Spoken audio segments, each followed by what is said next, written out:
My husband made me beg for money. Then he lost it all and came crawling to me for help, and I laughed in his face. My husband Jerry earned $250,000 per year and used it all for his personal expenses. He bought Rolexes while making me beg him for grocery money. You're too emotional to handle money, which is why you chose to be broke and work at a homeless shelter, he'd say, while spending more on one dinner than I made in a month. When I got pregnant, I cried because I'd always wanted to be a mother, and because I was terrified of how Jerry would react. He calculated how much the baby would cost, and scheduled an abortion for the next week. I begged him to let me keep it, but he said I'd proven I couldn't even manage grocery money, so how could I manage a child? He made me pay him back for half the procedure from my food budget while I cried myself to sleep every night for months. The worst part was how he'd bring it up whenever I asked for anything, like I owed him for saving me from ruining my life with a baby. But then federal investigators showed up at his family's nursing homes with warrants and camera crews. They'd been billing Medicare for dead residents and drugging elderly people who complained about abuse. Jerry's father and uncle got arrested on live television, while law enforcement froze all their assets, including our bank accounts. Jerry came home screaming that I needed to find a real job immediately to support us through this temporary setback. But then something amazing happened. My shelter got a massive federal grant and offered me the director position because I was the only one with the right degree. The salary was triple what I'd ever made, while Jerry now had nothing after lawyers took everything. We moved into a tiny apartment near my work because he couldn't afford his BMW anymore. Suddenly, he was the sweetest husband in the world, making my coffee and packing my lunch with little love notes. He wrote out a budget for my salary, showing how we could live comfortably if I let him manage the money again. We're a team, and teams share everything equally, he said while trying to get my bank password. I opened my own account and changed my direct deposit without telling him. When he found out, he cried actual tears, saying marriage meant sharing everything. You financially abused me for 5 years and made me beg for tampon money, I said while he followed me around the apartment. He swore he'd changed and that losing everything taught him what really mattered. But I knew he just wanted access to my money because no one would hire him with his name all over the news. He started love-bombing me with flowers from the park and elaborate dinners from groceries bought with food stamps. I filed for divorce thinking I'd finally be free from him. Jerry laughed, saying his prenup meant I'd get nothing from the marriage. The problem was he had nothing left to protect while I was now making good money. My lawyer explained that since I'd been supporting him, I'd have to keep paying him alimony. Jerry showed up to mediation in his last designer suit with a lawyer he'd paid using his mother's jewelry. He argued that he'd supported me for years, so now it was my turn to support him forever. The mediator suggested we split things evenly, but Jerry wanted more than half of everything. He said he was traumatized by his family's crimes and needed my financial support to heal from the trauma. My lawyer told me to stay quiet even though I wanted to scream at his lies. I sat there realizing I'd escaped his abuse just to become financially responsible for supporting my abuser. Jerry smiled at me the same way he used to when denying me money for groceries. What's yours is mine, baby, just like when I had the money and you had nothing. His lawyer kept pushing for maximum support, saying Jerry deserved to maintain his lifestyle. They wanted most of my salary plus health insurance and retirement funds. Jerry fake cried about how I was abandoning him when he needed me most. He said I was heartless for leaving him during the worst time of his life. The mediator actually seemed to feel sorry for him, which made me sick to my stomach. I finally stood up to leave because I couldn't listen to him playing victim anymore. Jerry grabbed my wrist hard enough to leave bruises and pulled me back down. His lawyer pretended not to see while mine was busy with her phone. I yanked my arm away and headed for the door, but Jerry followed me into the hallway, still gripping my arm. I wonder how your religious shelter board would feel about their new director being a baby killer, he said with that same smile from our wedding day. All those Catholic donors finding out you had an abortion because a baby would inconvenience your career. He pulled out his phone and showed me an email draft addressed to every board member with my medical records attached. Give me everything I want or I hit send right now and you lose the only job you've ever been proud of. My free hand went straight to my phone while Jerry still had his fingers wrapped around my wrist.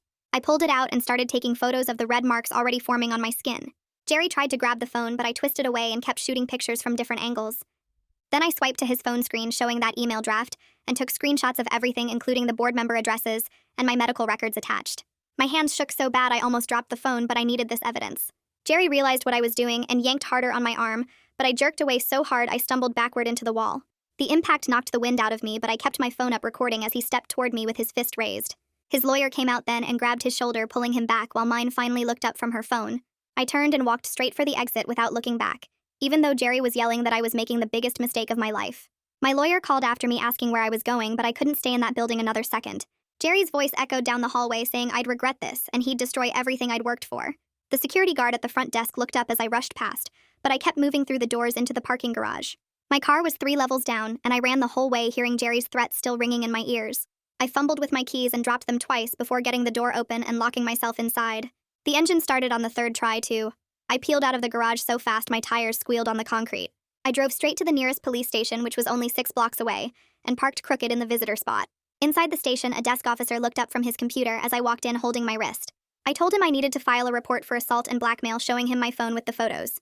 He took me to a small room and brought in another officer who took my statement while I showed them everything.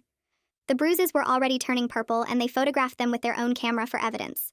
I explained about the divorce and Jerry's threat to expose my medical information to my employer. The officer gave me an incident number and said a detective would follow up within 48 hours about the extortion charge. They asked if I felt safe going home, and I said yes, even though I wasn't sure. Back in my car, I sat there for 20 minutes just breathing before I could drive again. That evening, after I got home and triple-checked all my locks, I called Camila Gutierrez. She answered on the second ring, and I told her everything about the abortion Jerry forced me to have years ago. I explained how he was threatening to send my medical records to the whole board if I didn't give him money. Camila listened without interrupting, and when I finished, she said she'd call an emergency executive committee meeting immediately. She told me not to worry about my job and that they'd handle this professionally. The next morning, Wei Song was waiting in my office when I arrived at 7:30. He'd already talked to Camila and had a whole workplace safety plan ready to implement. We changed my parking spot to right next to the security booth and adjusted my schedule so I'd arrive and leave at different times. Wei took my photo to the front desk with clear instructions that Jerry was not allowed in the building under any circumstances. He also set up a panic button on my desk that would alert security immediately if I needed help. We reviewed all the entrances and exits, and he showed me 3 different routes to leave the building quickly. Then my phone buzzed with a text from Jerry saying I had 24 hours to agree to his demands, or he'd send that email. The message said I was being selfish and destroying both our lives over money that should be shared equally. I forwarded it immediately to my lawyer and the police, adding it to my case file. My lawyer called within an hour saying she'd filed an emergency request for a temporary restraining order. The hearing was scheduled for 3 days from now, and she told me to gather every piece of documentation I had. I spent the rest of that day and the next pulling together text messages and emails and bank statements showing Jerry's pattern of control. Camila called that afternoon to tell me the executive committee had met, and they fully supported me. She said they were preparing a response in case Jerry followed through with his threat, but they were more concerned about my safety. They didn't care about the abortion, and understood it was a private medical matter from before I even worked there. I started crying with relief right there at my desk because I'd been so scared of losing everything. 3 days later, I sat in the courtroom for the restraining order hearing, clutching my folder of evidence. Jerry didn't even show up, but his lawyer was there arguing I was exaggerating and using the legal system to avoid paying support. I testified about him grabbing my wrist and showed the judge the bruise photos, which had turned dark purple and green. The judge reviewed the threatening messages and the blackmail attempt with my medical records. She granted a temporary restraining order for 30 days prohibiting any contact between Jerry and me. After the hearing, my lawyer sat me down in a conference room to discuss strategy for the upcoming financial support hearing. She warned me that Jerry might still get some temporary alimony despite his behavior, because the law was complicated. The domestic violence and extortion would help my case, but wouldn't completely eliminate his potential claim for support. The next morning, Camila called me into her office looking worried, and I knew something bad had happened. She closed the door and told me a major donor had called asking questions about some situation with the new director. The donor had heard vague rumors and wanted to know if there was anything the board should worry about. Camila handled it perfectly, telling them there was an ongoing legal matter, but the board had complete confidence in my leadership. She reassured me that the executive committee stood behind me no matter what Jerry tried to pull. I thanked her and went back to my office, where I found a card for the employee assistance program on my desk. Wei had left it with a sticky note saying the therapist was excellent for dealing with difficult situations. I called that afternoon and made an appointment for the next day because I needed help processing everything. The therapist's office was in a plain building downtown, and she had me fill out forms about my situation. When I told her about the abortion and how Jerry was using it against me, she didn't judge at all. She helped me understand that Jerry's abuse had gotten worse because he'd lost his power over me. We talked about how he'd controlled me with money for years, and now he was trying new tactics. She gave me homework to write down every time Jerry had hurt me, which filled 3 pages by our next session. Meanwhile, Wei came to my office with his laptop and a whole security checklist we needed to review. He had me change every single password on every account I'd ever used, even old ones I'd forgotten about. We set up 2-factor authentication on everything, and he showed me how to monitor my credit for suspicious activity. That's when we discovered Jerry had tried to access our old joint bank account 3 times that week. The bank had blocked him, but it showed he was getting desperate for money. Wei helped me file a report with the bank's fraud department just to be safe. 2 weeks after the restraining order, my phone buzzed with a text from a number I didn't recognize. It was Jerry saying he was sorry and just needed money for food because he had nothing left. I knew it was him even though he was using a burner phone to avoid getting caught violating the order. I didn't respond, and instead took a screenshot and called the police immediately to report the violation. The officer took my report over the phone and said they'd add it to Jerry's file for the prosecutor. My lawyer called the next day saying the mediation had been rescheduled to a shuttle format for everyone's safety. This meant Jerry and I would be in separate rooms with the mediator going back and forth between us. She said it would take longer but was much safer given Jerry's recent behavior and the restraining order violation. The new date was set for 3 weeks out, and she started preparing our financial documents for the meeting. That's when she made an interesting discovery while going through Jerry's financial disclosure forms from the divorce filing. She found transfers to a cryptocurrency exchange right before the federal investigation into his family's nursing home started. Jerry had moved almost $50,000 into Bitcoin and cashed it out after the accounts were frozen. He wasn't nearly as broke as he'd been claiming, and this completely changed our negotiation position. My lawyer immediately filed a motion for sanctions for hiding assets and demanded full financial transparency. Jerry's lawyer responded by proposing that I pay substantial support in exchange for a complete non-disclosure agreement about everything. They wanted me to pay Jerry monthly support and never speak about the abuse or the hidden money. My lawyer countered with mutual non-disparagement and zero financial support given the assault and hidden assets. The negotiations went back and forth through formal letters while I tried to focus on work. Then a reporter from the local paper called the shelter asking about my connection to the nursing home scandal. Wei intercepted the call and handled it professionally, saying I had no involvement in the matter at all. He directed them to our media policy about not commenting on staff personal matters, and they didn't call back. But it made me realize Jerry might be trying to damage my reputation through the media too. That's when Camilla suggested I meet with Annabelle Cross from the Domestic Violence Advocacy Center for extra support. Annabelle was amazing and spent 2 hours helping me create a comprehensive safety plan for every aspect of my life. We reviewed my routes to work and figured out 3 different ways I could drive to avoid patterns. She helped me upgrade my home security with new locks and a doorbell camera I could monitor from my phone. We went through scenarios of what to do if Jerry showed up at work or followed me somewhere. She gave me a panic button app for my phone that would alert police with my GPS location instantly. The temporary support hearing was scheduled for the following month, and my lawyer prepared me for what to expect. The judge would decide if Jerry got any money while the divorce was pending and for how long. She warned me that even with everything Jerry had done, he might still get something temporarily. But she'd also requested a vocational evaluation to determine what Jerry could realistically earn if he tried to find work. The evaluator would assess his education and experience to see what jobs he qualified for in the current market. The hearing day arrived, and I wore my most professional outfit to court, even though my hands were shaking. Jerry showed up in a wrinkled shirt looking like he hadn't slept in days, but I avoided eye contact completely. His lawyer argued he needed substantial support because he'd been traumatized by his family's crimes and couldn't work. My lawyer presented evidence of the hidden cryptocurrency and pointed out Jerry's business degree and work experience.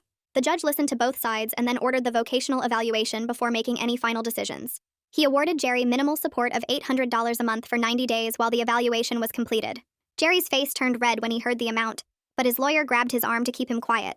The judge made it clear this was temporary and would be reviewed once the evaluation came back. I left the courthouse feeling sick about paying Jerry anything, but my lawyer said it was actually a win. The amount was much less than Jerry wanted, and the time limit meant it wouldn't go on forever. 3 days later, Wei called me into his office and pulled up security footage on his computer screen. The guard had been checking old recordings after hearing about the restraining order and found something weird. There was Jerry standing by the shelter's side entrance at 6 in the morning 2 days before our mediation. He was just standing there for 20 minutes watching the door and taking pictures with his phone. Wei made copies of everything and said this proved Jerry was planning something before he ever grabbed my wrist. My lawyer was excited when I sent her the footage because it showed a pattern of stalking behavior. She filed it with the court right away as extra evidence for the permanent restraining order hearing next month. That same afternoon, an email went to every board member from someone claiming to be a concerned citizen. It said I was probably involved in Jerry's family's Medicare fraud, and the shelter should investigate me immediately. Camilla called me within 10 minutes of getting it and told me not to worry at all. She and Wei spent the rest of the day checking into it and quickly figured out it was total garbage. The email came from a fake address and had no real evidence linking me to anything illegal. They sent a response to the whole board explaining it was clearly someone trying to hurt my reputation during the divorce. The board members were actually mad that someone would try to use them to attack me like that. 2 of them even offered to write character references for my divorce case if I needed them. I was checking my credit report that weekend when I found 3 credit cards I never opened. They all had my name but addresses I'd never lived at, and $8,000 in charges. My stomach dropped when I saw the dates because they were all opened right before Jerry and I separated. The charges were for expensive restaurants and electronics that I knew Jerry had been buying back then. I spent hours on the phone with the credit card companies filing fraud reports and disputing every single charge. They said it would take weeks to investigate, but they'd freeze the accounts while they looked into it. My lawyer said this was actually good news because it showed Jerry was committing crimes against me before we even split up.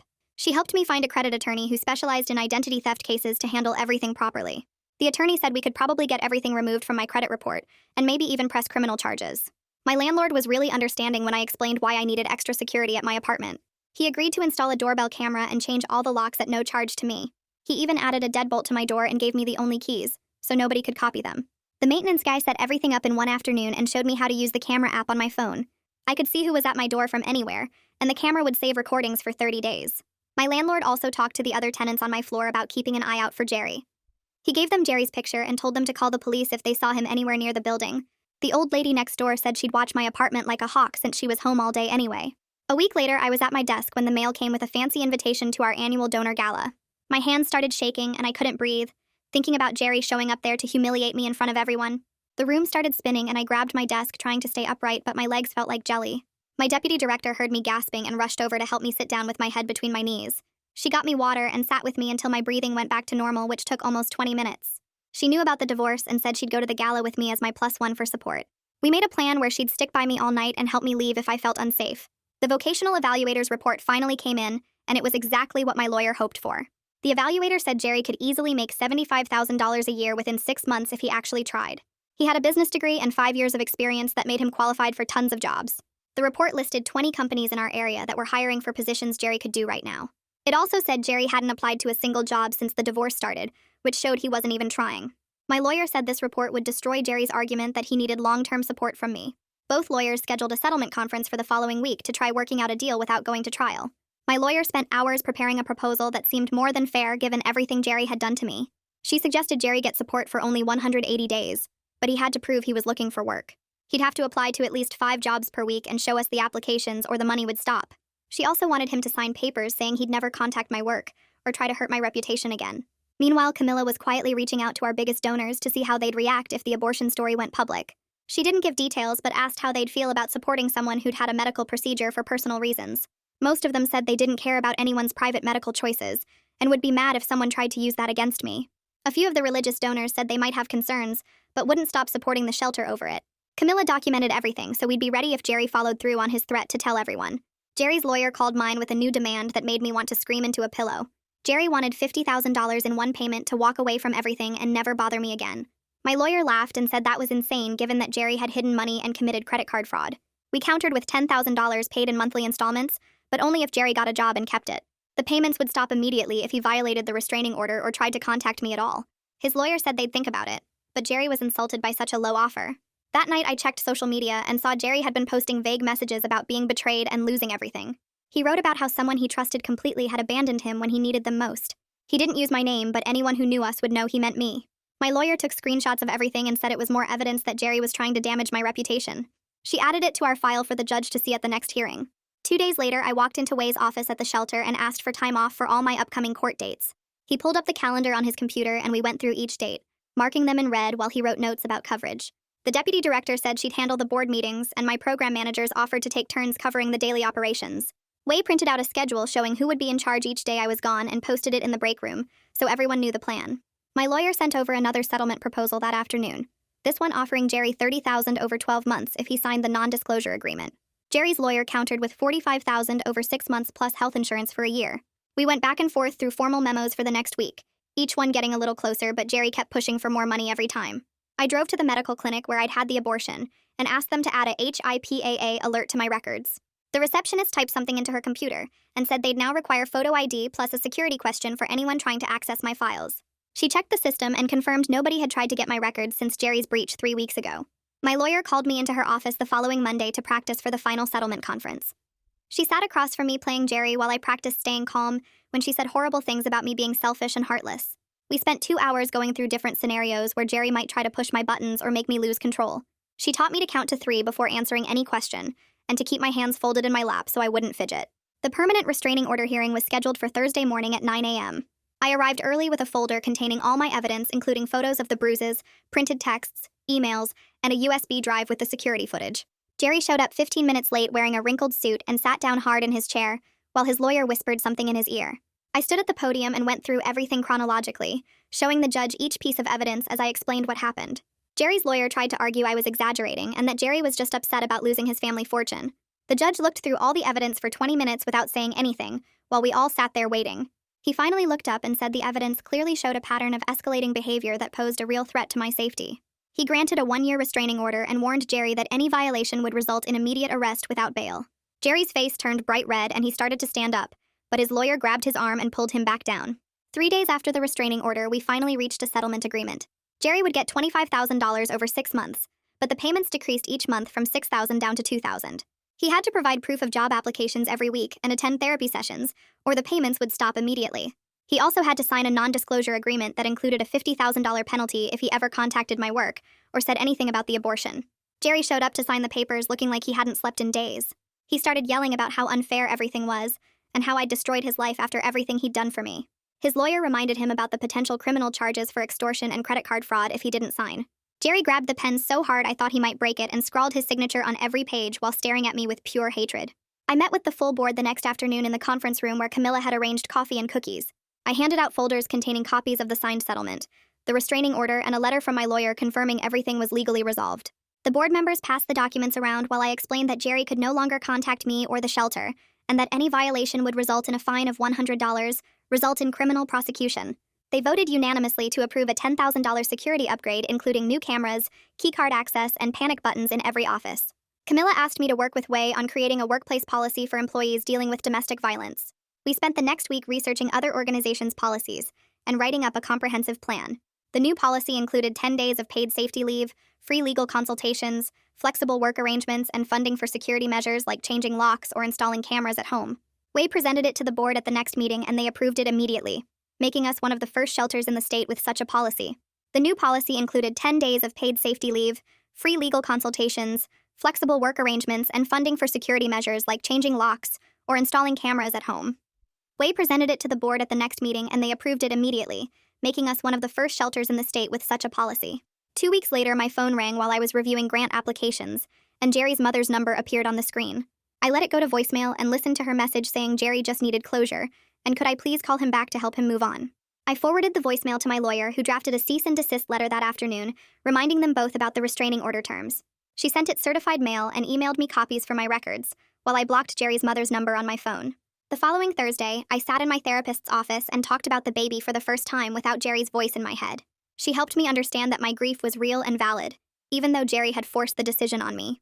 I cried for 20 minutes straight while she handed me tissues and reminded me that Jerry's cruelty didn't erase my loss. We worked through exercises to separate the abortion itself from Jerry's manipulation and control around it. I left feeling lighter than I had in years, and scheduled my next appointment for 2 weeks out. The shelter's annual fundraising dinner happened 3 weeks later at a hotel downtown, with 200 donors in attendance. I wore my best dress and practiced my speech about our new programs while greeting people at the cocktail hour. A major donor pulled me aside near the bar and asked about the situation she'd heard rumors about.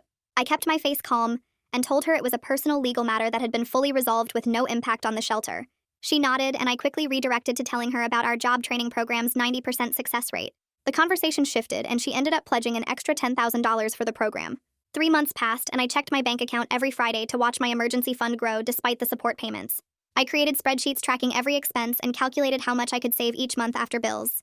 The numbers showed I could build a solid cushion even with Jerry getting his temporary payments. I opened a high-yield savings account and set up automatic transfers from my checking account. My confidence grew each time I saw the balance increase and realized I was managing money better than Jerry ever had. Jerry's lawyer sent employment verification showing he'd started at a car dealership selling used vehicles on commission. The document confirmed his income would trigger the payment reduction next month per our settlement agreement. I filed the paperwork with my other legal documents and marked the date on my calendar. The dealership's website showed Jerry in a cheap suit standing next to economy cars instead of the luxury vehicles he used to drive. 2 months into the new year, I got an email from the medical record security system I'd set up. The alert confirmed no unauthorized access attempts had occurred in the past 60 days. I printed the report and brought it to Camilla during our weekly meeting. She reviewed it and confirmed the board considered the entire matter closed with zero impact on my position or reputation. She filed the report in my personnel file, and we moved on to discussing the shelter's expansion plans. On a Saturday morning, I drove past the coffee shop I'd always wanted to try, but Jerry said was overpriced.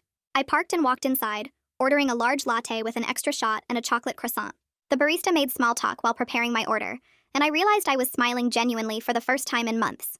I sat by the window watching people walk by and sipped my coffee slowly without checking the time.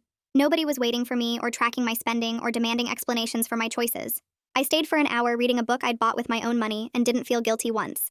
Jerry's lawyer emailed confirming the final support payment was scheduled for next month, and Jerry remained employed at the dealership. The vocational evaluator's prediction about his earning potential had proven accurate according to the tax documents they provided. I forwarded everything to my lawyer, who confirmed all obligations would end on schedule with no extensions possible. The settlement terms were clear, and Jerry had met the employment requirements that prevented any payment increases. During our Monday staff meeting, Wei pulled me aside with a huge smile on his face. He told me the shelter had received the federal grant renewal we'd applied for, plus a 20% increase. The board wanted to meet with me that afternoon to discuss a raise given my leadership through everything. I accepted the meeting request and spent lunch reviewing our budget projections and program outcomes. The board approved a $15,000 raise effective immediately, and thanked me for my dedication. I signed the paperwork and updated my budget spreadsheet that evening with the new numbers. My therapist and I sat in her office 6 months after that terrible mediation day reviewing my progress. The nightmares had stopped completely, and I was sleeping through the night without medication. We decided to reduce our sessions to monthly check-ins since I was managing my anxiety well. She gave me exercises to practice on my own, and reminded me I could always call if I needed extra support. I left her office and drove home feeling steady and strong and ready for whatever came next. 6 months after that horrible day in mediation, I stood at the back of our shelter's main hall, watching 23 people in caps and gowns walk across the makeshift stage. Each graduate from our job training program shook my hand and thanked me for believing in them while their families cheered from folding chairs we'd borrowed from the church next door. One woman who'd been living in her car when she started our program now had a job as a medical assistant and keys to her own apartment. Another man who'd struggled with addiction for years was starting work at a construction company on Monday with full benefits. I helped hand out certificates and took photos with everyone who asked and remembered why I'd chosen this work in the first place. The next morning, an envelope from Jerry's lawyer arrived at my office marked urgent, but I didn't rush to open it. Inside was a single page confirming all financial obligations were complete, and the settlement was fully executed with no remaining claims from either party. I filed it in the folder marked Jerry that I hadn't opened in weeks, and realized I'd gone 3 whole days without thinking about him once. 2 weeks later at our monthly board meeting, Camilla pulled up a PowerPoint showing our donation numbers for the quarter. The graph showed contributions had actually increased by 32% since the whole mess with Jerry started. She clicked to the next slide showing comments from major donors who specifically mentioned respecting how professionally we'd handled a difficult situation. One donor had even increased their annual gift by $50,000 after hearing about the challenges I'd faced while still keeping the shelter running smoothly. The board voted unanimously to approve our expansion plans, and everyone stayed after for cake to celebrate our success. That weekend, I met someone at a nonprofit leadership conference downtown who ran a food bank across town. We sat together at lunch talking about grant applications and volunteer management, and I found myself laughing at his stories about his most memorable donors. He asked if I wanted to grab coffee after the last session, and I said yes without overthinking it for once. We went to a little place near the convention center and talked for 3 hours about everything except work. He knew about my situation because everyone in the nonprofit world had heard something, but he never asked for details or treated me like damaged goods. We started texting about random things like which foundations had the worst application processes and meeting for lunch once a week. 3 months of lunches turned into actual dinner dates, and eventually I told him the whole story about Jerry and the abortion and everything else. He held my hand across the table and said he was sorry I went through that, but glad it led me to where I was now. A random Tuesday in September brought another legal envelope, but this one made me smile. The divorce decree arrived with official stamps and signatures, making everything final after all those months of waiting. I signed my name at the bottom using my maiden name for the first time since my wedding day. The pen felt good in my hand as I wrote out each letter carefully and deliberately. I made copies for my files and updated my driver's license and bank accounts and email signature. Everything with Jerry's last name went into a box for shredding, and I ordered new business cards with my real name. The shelter won a Community Impact Award from the city that October, and they wanted me to accept it at their annual gala. I wore a dress I'd bought myself with my own money, and stood at the podium in front of 500 people talking about our programs. The mayor handed me a crystal plaque and posed for photos that would run in the local paper the next day. Jerry's attempts to destroy my career had failed completely, and everyone could see me thriving in my role.